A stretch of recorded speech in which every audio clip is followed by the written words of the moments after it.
Ignoring her primary challengers, Hillary Clinton focused instead on the expanding field of Republican contenders as she and her fellow Democrats tried to impress influential party activists in Iowa.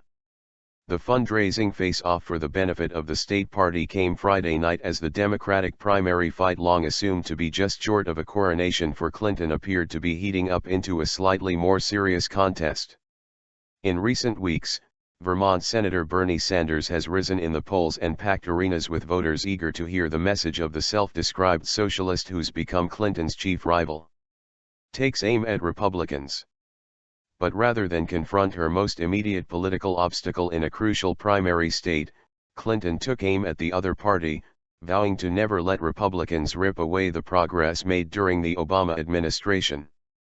Trickle-down economics has to be one of the worst ideas of the 1980s, Clinton said, evoking Republican policy from the Reagan era. It is right up there with New Coke, shoulder pads and big hair. Sanders, too, refused to criticize his primary opponent directly.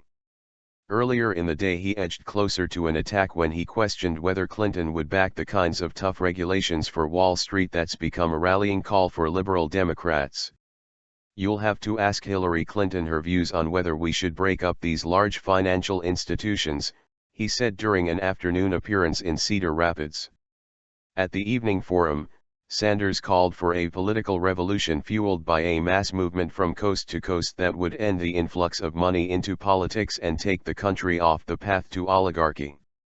"The greed of the billionaire class has got to end, and we are going to end it for them," he said. He added, "Please don't think small. Think big." Challenger.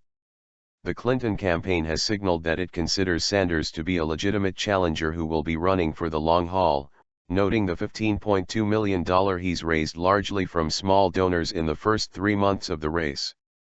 They believe he will find a measure of support in Iowa, where the caucus system typically turns out the most passionate voters, and in New Hampshire, given Sanders' many decades representing neighboring Vermont in Congress.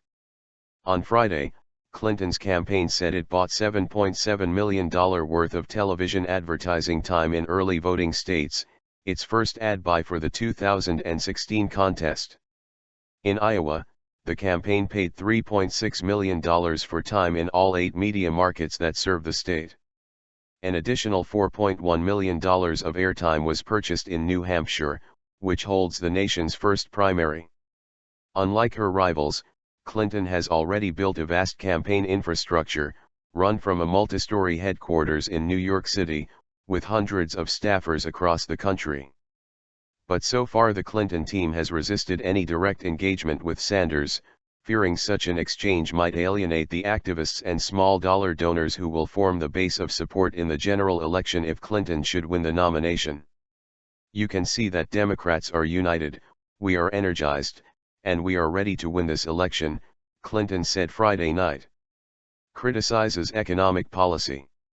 In a fiery address, she slammed the economic policy of former Florida Governor Jeb Bush, joked that businessman and TV star Donald Trump is finally a candidate whose hair gets more attention than mine, and criticized Wisconsin Governor Scott Walker for targeting union power.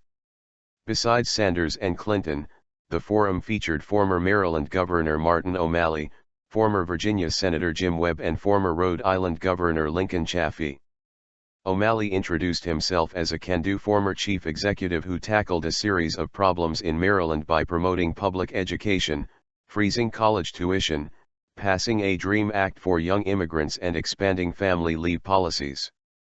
But like Sanders, he got some of his biggest applause when he talked about regulating and punishing Wall Street, underscoring the populist mood of the most active Democratic voters. "Main Street struggles while Wall Street soars," he said. "If a bank is too big to fail, too big to jail and too big to manage, then it's too damn big."